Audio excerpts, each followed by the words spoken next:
Robert Plank. He's a host of the Marketer of the Day podcast, and I know of at least two people in here that have been on his podcast, and he may be the best I've ever seen at being prepared for the people he deals with. He's the author of a book, WWHW, Why, What, How to, What If? A great book. He's a computer programmer, a membership site designer, a podcaster, and an internet marketing strategist. It is his mission in life to ensure that you launch your podcast and your book this month so you can book speaking engagements. Please welcome Robert Plank. All yours. Thank you, sir. I'm here to talk to you today about your podcast and about your book. And the reason why it's so important is because the ice cream's melting. Do you ever go to the freezer section of your fridge, you get the ice cream out, and it's too hard, you have to maybe set a timer and come back 7 minutes later, 10 minutes later? About a year ago, I did that. Ice cream was rock hard, I tried to scoop it anyway, it wouldn't budge. So the timer came back, ice cream was still rock hard. Came back 15 more minutes later, finally I could scoop some ice cream. I didn't think anything of it. A few weeks later, I come back to get the ice cream. It's soup in that ice cream container. I had no idea what was going on. I told myself, maybe I packed too much into that freezer. I took a steak knife and chipped away some of the ice. Bought a new carton of ice cream. What do you know? Ice cream soup again. I looked into some YouTube tutorials, articles, couldn't figure it out. Finally, we called around a handyman. Some people were too busy. Some people gave us a runaround. Finally, one guy came over, looked at it, looked at this and that, said, you have a $10 broken circuit board. Popped it out, popped a new one in. Our fridge lived for another year or so. There are people out there whose ice cream is melting. They have problems, and they've tried solving the problems on their own. They've tried all the Google searches. They posted in the Facebook groups, but they don't have those expert years of experience of someone to look at it, pop out the $10 circuit board, pop it back in. That fridge repair cost us about $200. Of that, $10 was the circuit board, $190 was the years of experience because he put in the years and we paid him for the minutes. He had done all the blue-collar work, so to speak, not just the academic book learning, but figuring out, looking at who knows how many fridges over the years and figured out how to fix that one refrigerator, that one freezer, that one little component. The goal of you being in the NSA Academy, as far as what I understand from Chuck, is for you to make your $25,000 in your speaking engagements, and it's really scary when the year 2020 just flies right by. When you get a lot of ideas, and then you end up more confused or more scattered when you started. You say, ooh, Lumen 5, that sounds good. You write that down, and then that takes you off the original path of getting those speaking engagements booked. And that's why my topic here today is going to be your book and is going to be your podcast, because that is directly related to you getting your speaking engagements booked. Does that make sense? All right, cool. It's so cool to have a room full of nods. And some of you already have a book, right? There's the Air book, there's your book coming out. There's a really smart guy whose book I was reading named Larry Pond. Come up here, Larry. Let me hand you your book. See? Larry Pond. And can you show people the inside of that book? Blank, nothing in it. But that's a start, isn't it, right? There's another book I was reading on the drive over here. Lisa Johnson. Come on up, Lisa.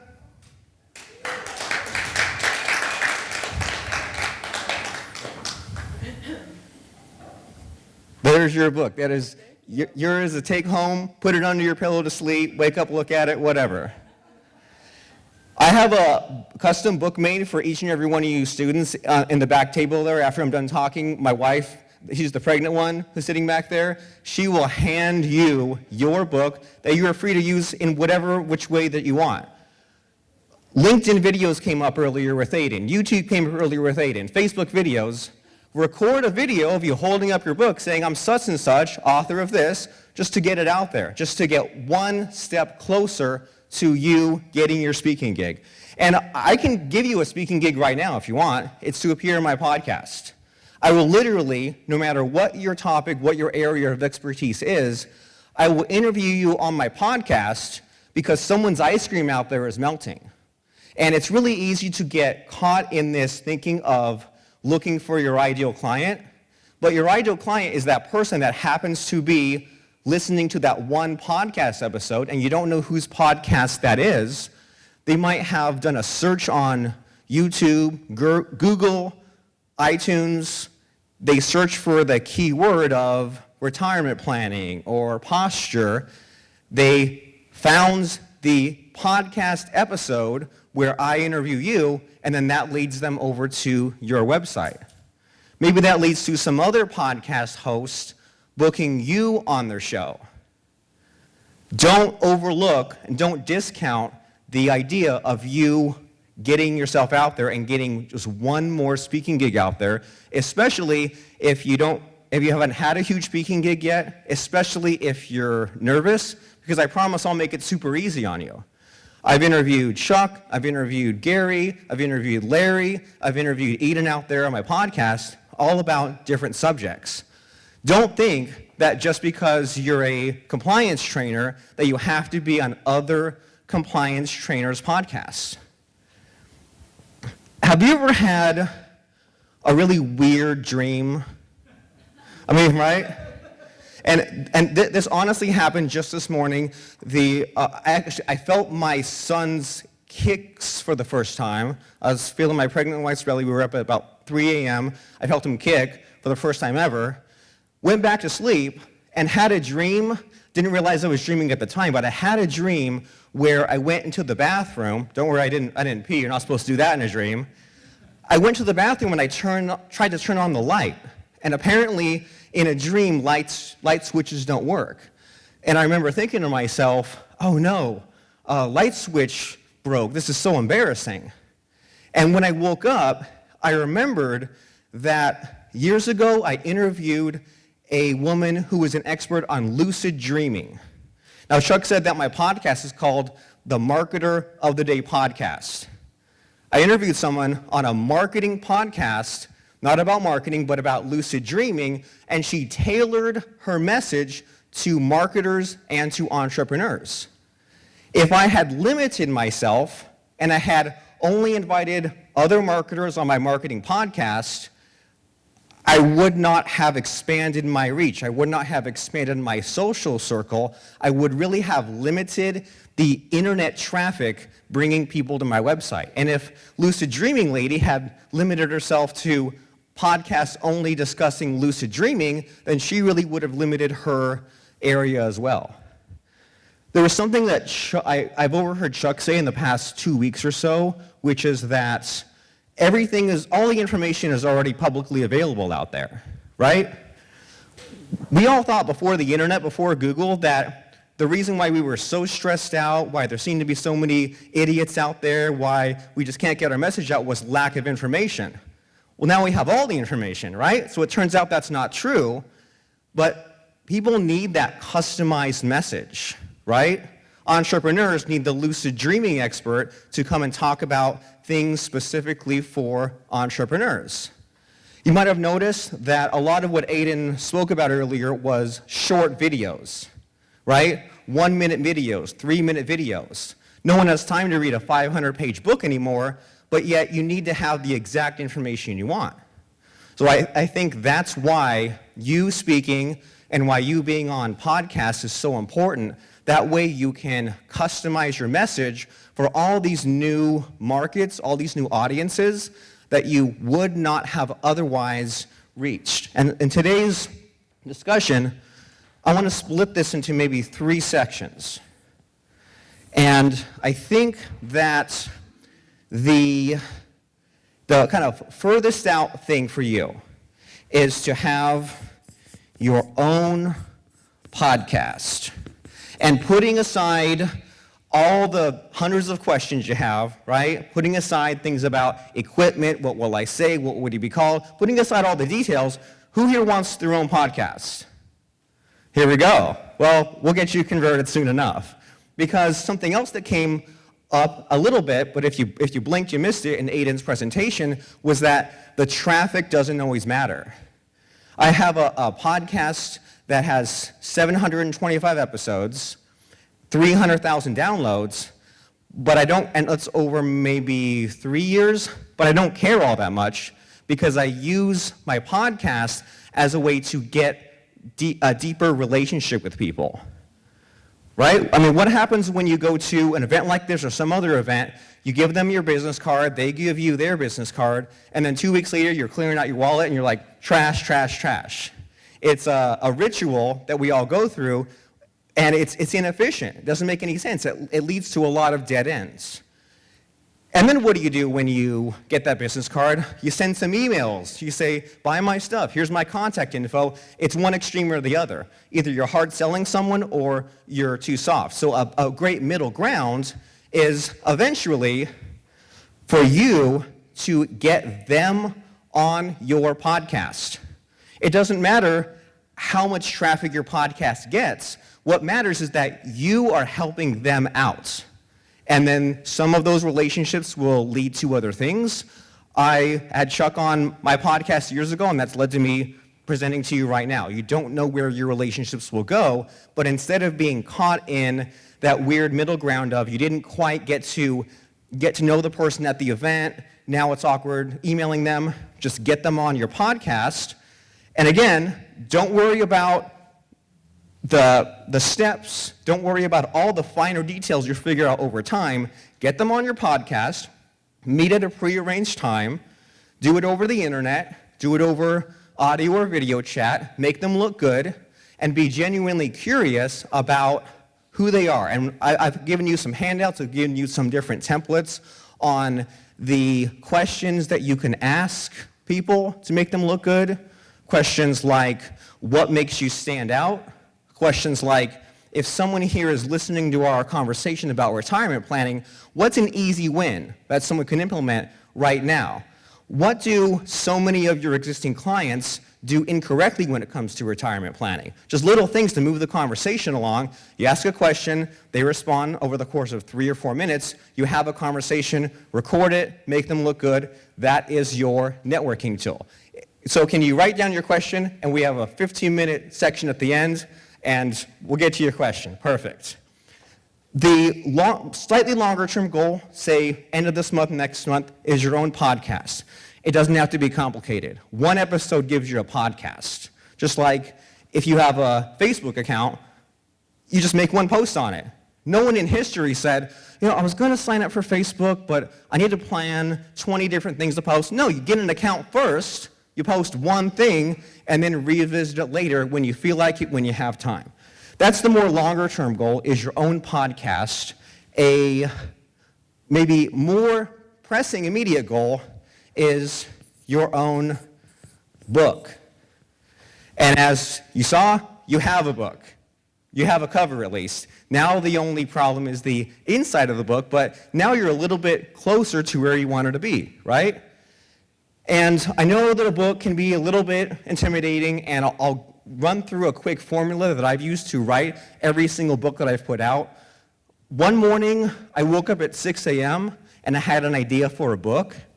I had it turned into Amazon by 2 p.m. that day, and it was published and live. Someone could buy it at 6 p.m. later that day. Woke up, had no idea what it would be about. I went through some steps outlining it, spoke it out, had it transcribed, edited. It was live to the public 12 hours later, 64 pages long. I didn't take any shortcuts. It was a real book in 12 hours. I'll walk you through the quick formula, and there's a few bullet points in those slides on how to do it. So we're saying your own podcast long term, your own book shorter term, But the real immediate goal that you should have, ideally this week or maybe in the next 2 weeks, is to be a guest on a podcast. Why? Because almost anyone will take you. I mean, you think it's silly, but you would be surprised at who would take you on their podcast. And eventually, I mean, look at the jokers I have on my podcast, right? And because I had a virtual assistant one day contact all kinds of people for my podcast. And one of the people that responded was a guy named Dr. Robert Glover. Does that name ring a bell? He has some kind of book called No More Mr. Nice Guy. I looked on Amazon, there was like 2,000 reviews of this guy's book. I was way out of my league. My virtual assistant was not even supposed to contact him. His link was in someone else's bio, but I still got him on the show. The other day, well, maybe last year, I interviewed William Hung. Have you heard of William Hung from American Idol? The She Bangs guy. And it turns out that William Hung recently quit his job at the Los Angeles County Sheriff's Department as some sort of forensic detective. And his shtick was that he has no skill, but he tried anyway. And his shtick is that you shouldn't let other people bully you into giving up. And he had a book coming out, and that is the prime opportunity that you have to get someone on your podcast or to reach out to them in general, because they might be on their high horse, they might not need you, but if they're looking to have a book launch, if they're looking to sell some books, now suddenly they need you, and that is your chance to help them out and then maybe see if they will return the favor. But it is way easier than you think if you send out 5 or 10 messages to maybe not the top podcast hosts, but people in your industry. Don't go by the Google or the Apple iTunes rankings if you even know how to find that. Just search for some sort of term. I personally think that the best podcasts out there are the ones that don't stick to a niche anyway. Off the top of my head, some of the best podcasts or the most popular ones out there are ones like the Dave Ramsey Show. What's that about? It's the only commonality in every episode is that it's Dave Ramsey. And sure, they call and ask him about like different financial questions, but it's all over the map. It's whatever the call-in asks him about. There are podcasts like the Tim Ferriss Show, the Joe Rogan Show, all kinds of different topics. Those are the best podcasts, I think, so you shouldn't limit yourself to thinking that you have to stay in your niche. It's even better if it's the opposite. And in this handout, I have a few of my favorite speaker bios because people send me several bios every week in the email. And I go and I reply to most of them when I say either, sure, I'd be happy to have you on the show, or usually the only reason I deny a request is if their topic is too far out there or if I've had too many of one kind of person on the show. Like, I am so tired of having attorneys on my podcast because they all talk about the same thing. They all talk about having your legal notices and having image attributions. I'm so tired of asking the same 5 things, but it's my show. I can do what I want. I can choose to have who I want and who I don't want. And most of these people, all they really had was a bio and a website. There was one guy who emailed in that handout, and he said, "You don't know me, but my name is John Kennedy." And he said, no, not that John Kennedy. My name's John F. Kennedy. But not that John F. Kennedy, John F. Kennedy Jr. Well, that one's taken too. But he is a CFP, Certified Financial Planner. I had him on, and we talked a lot about time management, juggling family, things like that. There's another bio in there with another financial guy named Chris Miles. One of my favorite guests. His bio is so simple. It's like 3 sentences. And he didn't jump in and talk about all the usual obvious things. He did not assume that I knew anything at all about financial planning or building wealth. He had a few of his talking points, and he used them as jumping off points. We talked about things like the psychology of money. For example, if you have a big tax bill or a big something you have to pay, it's scary when that envelope comes in, you don't even want to open the envelope. And we talked about some of that psychology of forcing yourself to look at your bank account, to look at your bills, so that way you can deal with reality. He talked about things like how some people are spenders and some people are savers. He talked about ways to make money twice, something with annuities and with whole-term life insurance. I'm sure Gary knows what that's all about. And he floated different subjects to me, and we only went as deep as I felt like until maybe I got bored and switched subjects. But we limited ourselves to 20 minutes. And it wasn't a discussion to teach our audience everything about financial planning. It was not a 20-minute conversation to give people an introduction or to a history. It was to have a random conversation, just like if a CFP appeared on the Joe Rogan show, if you've ever seen clips or seen how crazy that guy can be. We had some randomness to make that guest look good, with the idea that someone out there is searching for the solution to their problem. Their ice cream is melting. They're in their late 40s. Maybe they have not saved up enough for retirement. Maybe an elderly relative died and gave them an inheritance. Now they don't want to lose that money. Maybe they just quit their job, started a business. They need some help figuring things out. Maybe they are not quite ready to buy something or book you for a speaking gig or sign up for a discovery call, but people research things. Some of us will do a tiny bit of research every day.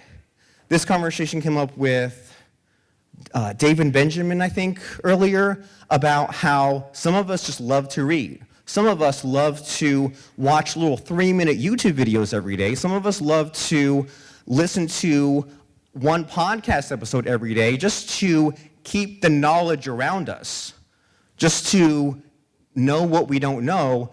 And it might take us 6 months or a year to warm up until we're ready to buy your course, buy your book, hire you for coaching. The podcast is a way for you to catch people, for people to search these terms and find you in some kind of way, and it works both ways. It works beneficially, right? Because here's what we can do. I interviewed Larry a few months ago, and we have a book together. The podcast is coming out in a couple of weeks now because I do a lot of interviews in batch, and then they come out on a schedule. When I publish that podcast episode, it will have a title, right? It will have a title of the episode, and when you go to the website, there's a title above the audio player, the audio file. Now that title is going to have maybe the name of Larry's term and company, like he has this concept called Open Playbook, so we would put that in the title. We might have some wordage about leadership or change management. Then the title will end with Larry Dodd, because that is the person I'm interviewing. And now when someone does a Google search, YouTube search, iTunes search, it catches if they search Larry Dodd, it catches if they search Robert Plank, it catches if they search leadership, all kinds of different keywords. You never know the path that someone is going to take to find you, and it works both ways, because someone could be searching for Larry's name, they find my podcast. Maybe someone is a listener of my podcast, they find Larry. And you don't know what is going to find someone for you, right? You don't know who will be searching something somewhere, and maybe they end up on our episode together. And I'm serious, I want each of you to be in my show. They might end up on our podcast, and then they go over to your website. They get your free PDF report. They buy your course. They join your list. They add you on social media. these are the ways to get traffic. So a lot of ideas here, and the thing that I think is most important for you today is your bio. Does everyone here have a bio? About half, right? I think that's the most important thing. As a non-professional speaker, I guess technically, but I don't consider myself a speaker like you guys. I am a podcaster, and there are certain things that I'm looking for when I have a host, or when I am a host and I have a guest. I'm looking for something I can read to kickstart the conversation off. And there's a template in there which basically says, I will say, your name is this kind of person who helps this sort of listener get that result. That's really all you need. You don't need to overcomplicate it, but I think that you should begin looking for the template that you can use. It's really easy to overload yourself, right? It's really easy to see all these other people's speaker websites, other books, other bios, but how does that help you? It can help you because you can look at someone's bio and say, I like that they said this and this and this. I like that they covered these points. I like that their bio shared a specific belief that maybe defies the establishment, right? If you're a CFP, there's probably a way that most CFPs act and most things CFPs talk about. And one of my CFP guests one time told me about something like, there's some sort of, maybe it's a 401k, but one of the retirement plans, there's like 555 different variations of it. And how can anyone make sense of that? And 556 is a custom plan, so it's even more crazy. Some other CFP told me that in some kind of training manual, there's like 720 pages, and there are 2 pages about actually taking proactive steps to build your wealth for retirement, something like that. So if you can find the thing that makes you stand out, and if you can find the thing that makes you different than the way it's always been done, I think that is something to tap into. And that's what we're talking about today, because the way it's always been done is to try to get in with other event organizers. And that's fine, but what I'm telling you is the way that the future is going is communicating over the internet, people going into remote work. What's great about podcasting is you can do it from your home, and you can be on podcasts all day long if you want to for free. There are some podcasts that will charge you an appearance fee or say you need to buy X number of copies of our book or donate to our Patreon, but there are so many podcasts that you can just be on for free.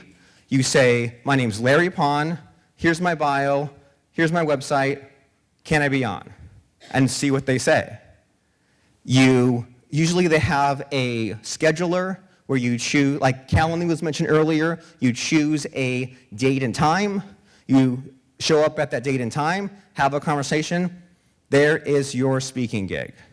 It doesn't have to be that complicated, especially if you remember that the ice cream is melting, which, at least for me, helps me overcome the fear and the self-doubt because I make it about them, right? It's super easy to think about how afraid you are, but think about the people that do not yet have help with anger management, change management, posture, weight loss, whatever your unique shtick is. People out there are suffering, and they need to listen to your podcast show or the podcast episode that you were on so that way they can get help. I think it makes it easier to overcome whatever hidden fear is lurking inside you by looking at who is not being helped because you just haven't done it yet. Speaking of templates, we mentioned WWHW, and that is, as far as I'm concerned, the universal formula for you getting any kind of content done, right? Aiden talked earlier about weaponizing your content. best shortcut I've ever come across is this. And this is in your handouts too, so don't worry. WWHW. Whenever I record a podcast episode by myself, interview someone, knock out a chapter of a book, it is WWHW. Has anyone heard of this? Can anyone help me out? What's the first W? Perfect. What's the next one? See? Got some smarty pants. Next. How? And what if?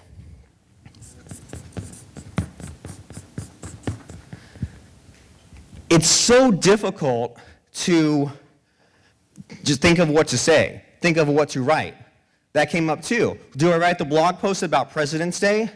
Think about the person that is stuck. Think about the person that has the problem. But don't just jump into, here are some facts and figures, here are some things you need to do. Explain, why is this even an issue in your life? Say someone needs to lose 20 pounds. Why should you even care about losing 20 pounds? Because if you don't, you'll have diabetes, you'll have this heart issue, you'll have all these physical problems if you don't deal with it now. It might seem weird to you to get someone's attention because you already care about the subject. They might not. They might be a little on the shy side still.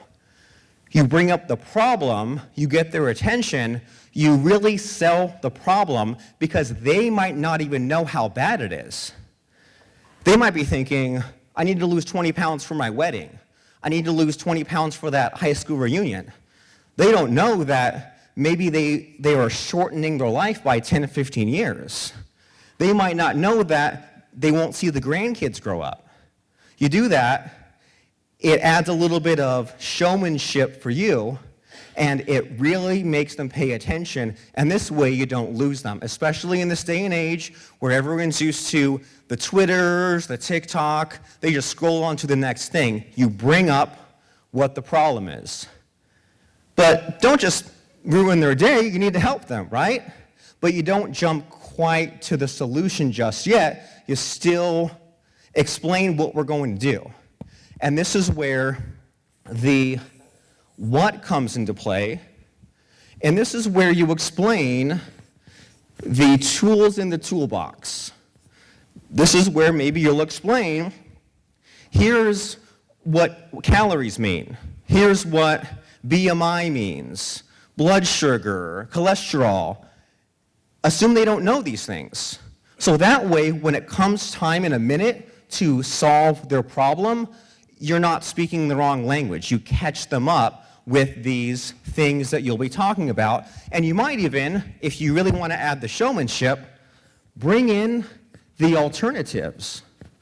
Say, I'm about to share with you a way to lose 20 pounds. You might have heard about this diet. You might have heard about this exercise routine, P90X, and you can bring up the things that maybe they have tried or will try, and you say you can spend the next 2 years researching how to fix that refrigerator, or I can just come over to your house and fix it for you.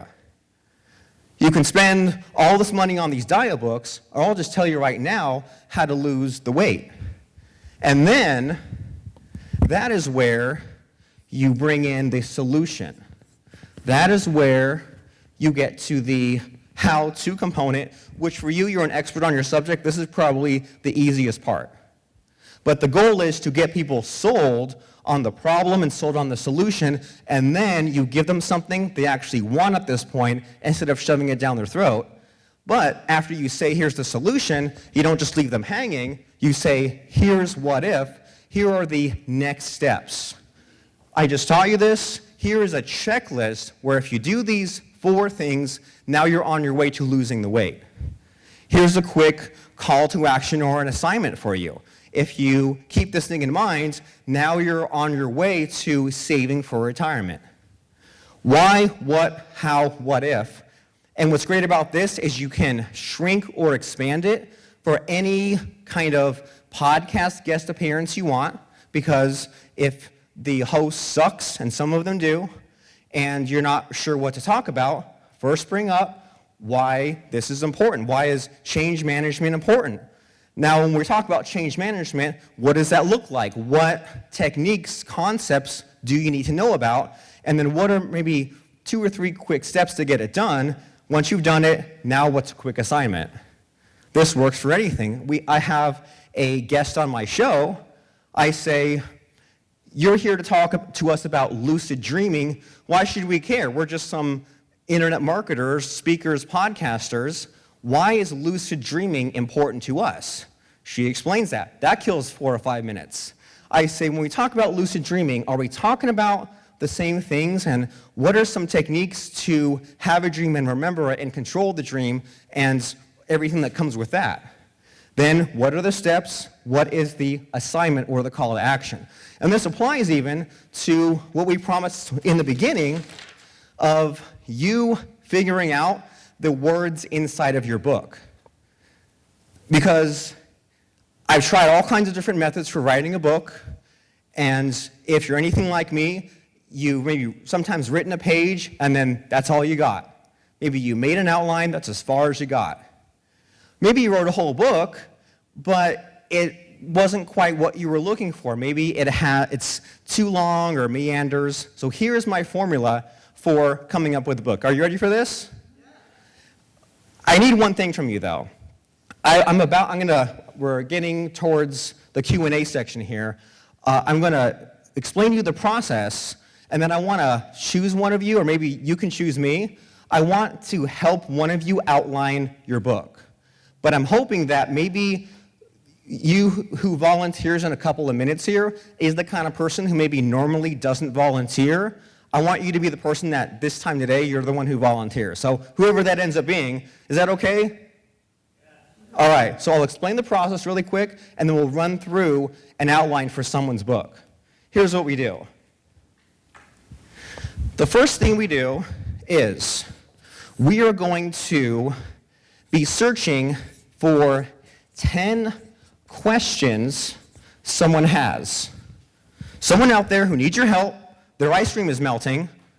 Not just 10 concepts or 10 ideas. What are 10 questions they specifically have to solve their problem? This works great because your mind is trained to answer questions. If you ask a question of yourself, you can't help but already begin to answer it. What's 5 plus 5? You don't even have to tell me. Your brain is thinking 5 plus 5 is, you're already thinking 5 plus 5 is 10. Plus, you know when the question is answered, which makes it even cooler. You know when the chapter is done. You know when it is time to move on.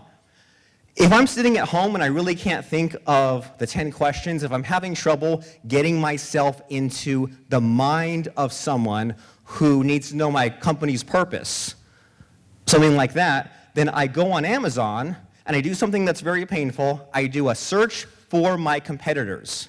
I look for my competitors' books. Not to copy, but every book on Amazon allows you to preview the table of contents. Now imagine if you searched whatever keyword you wanted to be known for in your podcast and in your book, and you look at maybe 5 covers. You'd get ideas for colors, text, things like that. If you looked at 5 table of contents, you might notice some trends, and you'd say, I like how this person focuses on that, this person focuses on that, but if you look at 5 people's tables of contents, you will notice quite a bit of overlap, and you will think of new ideas that you wouldn't have had before. You think of 10 real questions someone would have. Those will become your chapter titles, but we're getting ahead of ourselves. We list 10 questions, and then we do something that's a little painful, and we cross out 3. Why? Because we don't want any weak chapters. We don't want to get stuck anywhere. And some of those 10 questions you just put in there because you had to get to 10. I know you, right? We're all the same in that way. You had the stupid assignment in school. The teacher said it has to be 3 pages. You made it work. 10 questions, you made it work. 3 of those questions sucked. That's just how it is. This is how it has been every time I've outlined a book. I think I just published my 14th book. Every time, 3 of them suck. You cross out 3, and maybe some of those 3 you can't bear to remove. You might have to combine them or things like that. So you go from 10 questions to 7 questions, and then you rearrange those questions into a logical sequence. And you'll know when you see it, it might be that you have different tasks someone to take to lose weight or get out of debt or build wealth. It might be that the first few chapters are the easy things, the low-hanging fruit. It might be that the first few chapters are the beginner things that maybe the later chapters are not possible until they do the early stuff, the early content, to not anger Pat Fripp. The way this will end up being is there will be about 4 of these questions will be the basic beginner topics, be the more advanced things, the things that excite you, the things that you snuck in there that they really need, but the easier stuff is what captured their attention. Now you know what chapters will be in your book.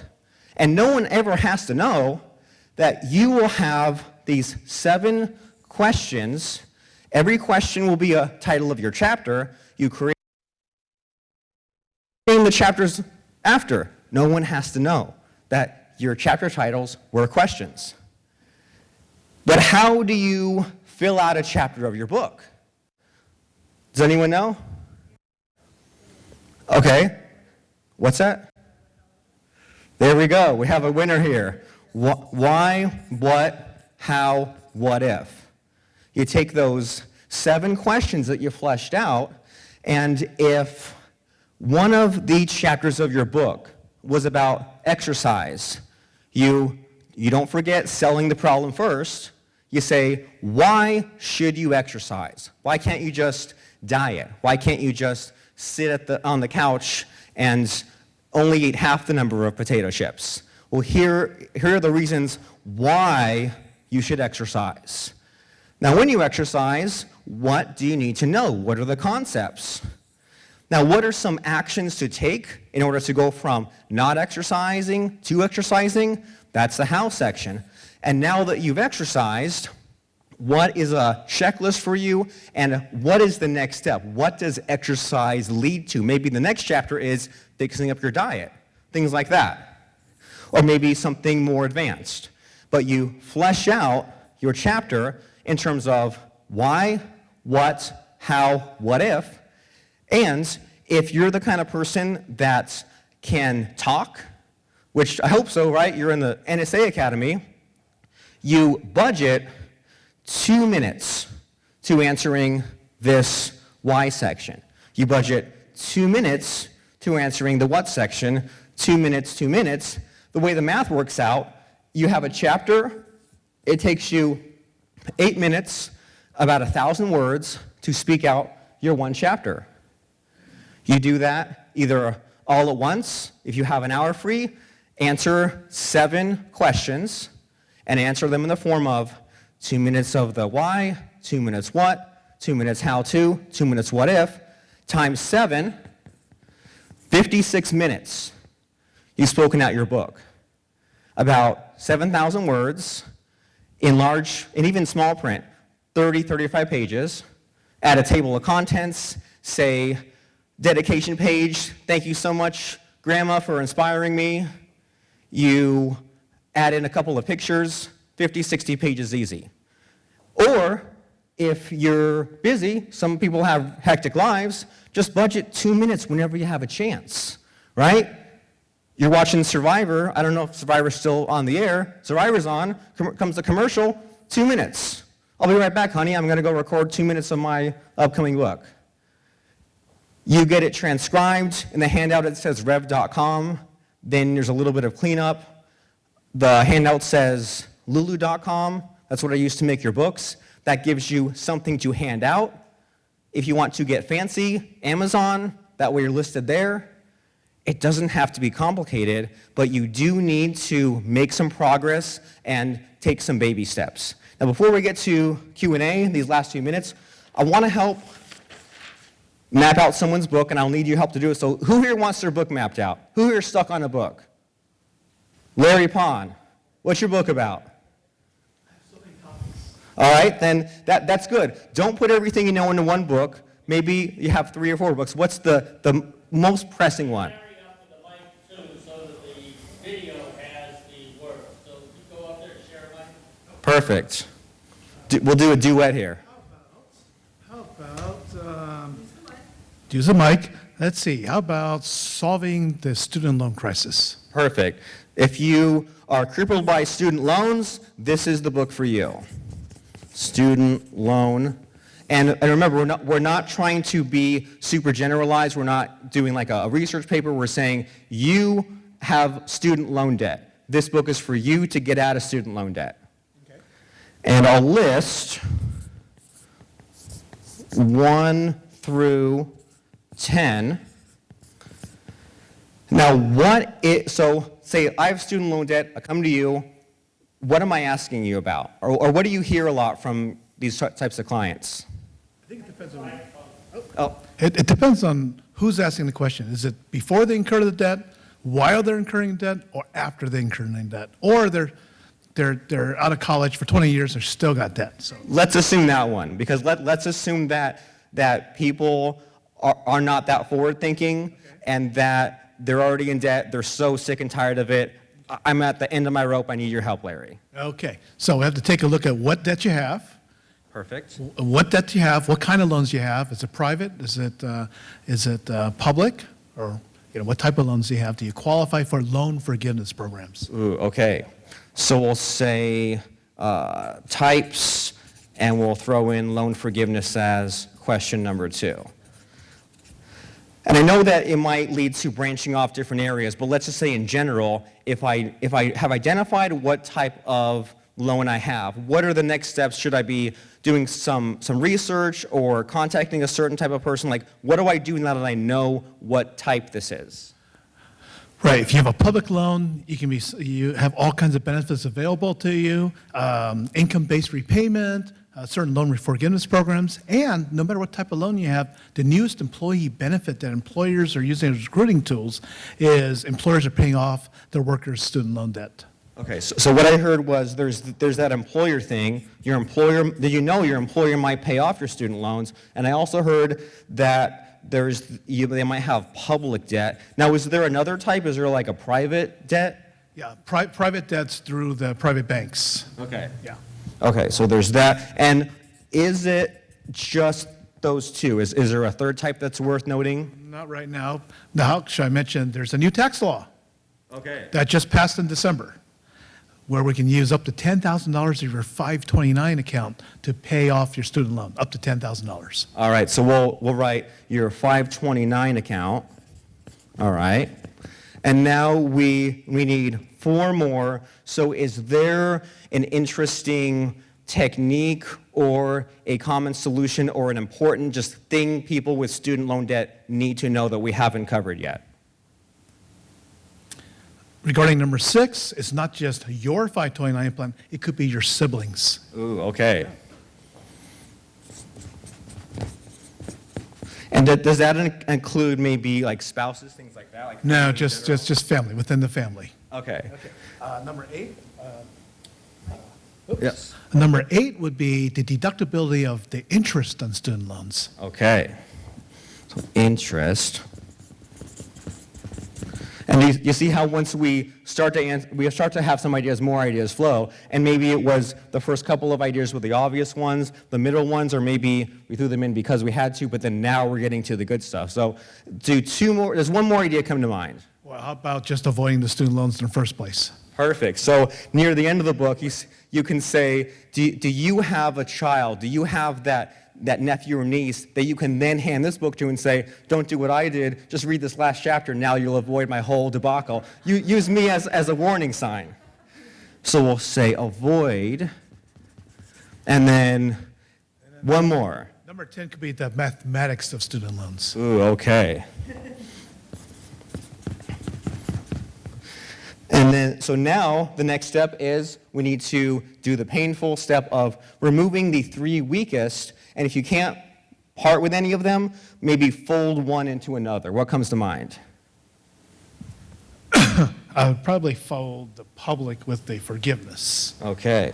Because there's, if you work for a public agency, if you work there for, under certain conditions, you can have your loan forgiven after 20 years. Good to know. Saves you decades of work. Public plus forgiveness. Cross out that one. What else looks weak to you? Or what the idea that comes to mind for me is maybe put the math into the types. All right.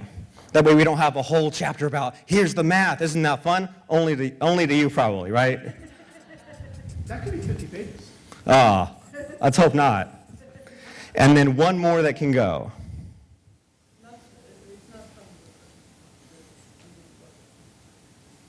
What's that?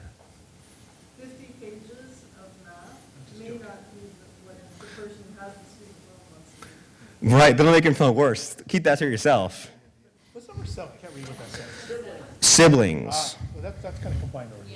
Perfect. All right. So we'll just say number 7. So do you see how this is a starting point, and it's easy to rearrange, and then you don't even have to solve these problems in order. You can just figure out, well, today I want to talk about the employer thing, WWHW, 8 minutes, or if you go over, it's easier than that, and then there's your book. All right, get out of here. I'm just kidding. Don't forget, yeah, we'll take a picture of that. Oh, there we go. Oh, can we do on each side?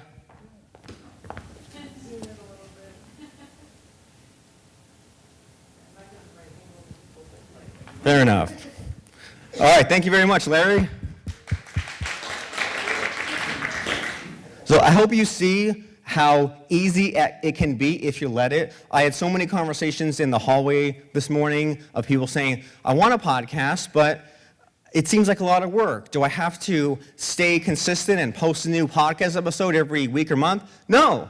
You can record 5 minutes, say, here's me. You can even reuse your quickie speech from the NSA here. Just use that as your practice, record it, there's your podcast episode. Apple and Google and all the places that host your podcast, they only need 1 episode. They don't care if your first episode is only 5 minutes long. Same thing with the book. You can go to lulu.com, which is what I did for your guys' books. I used a tool called Canva to whip out a cover. I put your guys' picture on it. I did a little bit of research, and the books are free for you to take home because they have your picture on it. What am I going to do with it? That helps me so much and has helped me are, number 1, someone's ice cream out there is melting. Number 2, figure out some kind of a template. Don't think that you have to be unique. Your uniqueness can be in the content that you deliver in your book and in your podcast, in your speaking, but use the scaffolding, use the structure, so that way you don't live in fear, that way you don't procrastinate, and that way you can use a proven system to get it done. Get on my podcast before the end of this week. I'll be following up with you, but contact me, add me on social media, facebook.com/Robert Plank. Let's get you on a podcast. Even if you don't have a bio, we'll wing it. But I want to record a conversation with you and me. That way you have your speaking gig, and that way you can be on your way to this plan here. Be a guest on my show, figure out your book, even if it's blank pages for now, even if the book could have more, could be better, so that eventually you can use your guest appearance to be on other shows, you can use your book to have something to promote on other shows, and you can get other people on your podcast as a networking tool. Let's get to some questions. What do we have? Yes. Oh, we need a mic. All right, come on up. Turning a podcast into a blog. All right, podcast into a blog. What do you mean exactly? If you record a podcast, there's some transcription service that puts that in text. You can. And then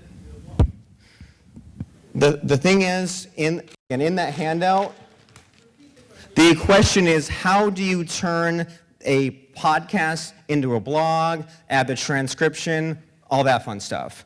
In the handout there, and by the way, I have forms in the back if you need coaching on a podcast, you need a podcast, we have things like that. The handout says to use this tool here called Libsyn. You record an audio any which way, even with your phone. This basically hosts a podcast website for you. And it hosts a play button that has your audio. You can submit it to Apple and Google. And then if you have a website of your own already, like a WordPress blog, there's a plugin called PowerPress, to get a little bit technical. And the way that it works is you go to your blog, you say new post, but instead of writing your blog post, this PowerPress plugin has a section for you to say my Libsyn URL, website address, audio file is here, and it will add a button to your website. And then you can add any text in addition to that. They call it your show notes. And you don't need them, but you can go to a site called rev.com, $1 per minute. You send them your 20-minute audio production in a few hours for $20. They will give it to you pretty much perfect. It might take some fine-tuning, but then you can paste it all on that blog post as text underneath, or it can be massaged into your book like we did with Larry. The other Larry. What else do we have? Is that it? Guess that's it. Guess I'm just that good. So don't forget we have a book with your cover on it in the back table. Robert, All right. thank you, my friend. Thank you. Have a little small token of appreciation for your time here today. All right, thank you. And give Robert another hand. I'll tell you, if you follow this guy on social media, connect with him, he's worth a lot of money to everybody in here if you listen to him. I say he's, he did a compilation book, multiple chapters in a book by different authors. Larry was one of the authors. Larry was introduced recently by someone as Larry Dodd, a published author. You know, it adds credibility. And we talk about your book. A book doesn't get you speaking engagements. Not having a book pretty much kills you from getting them. Have that book. It's critical. Now, Robert, thank you. Always a pleasure, young man. Thank you.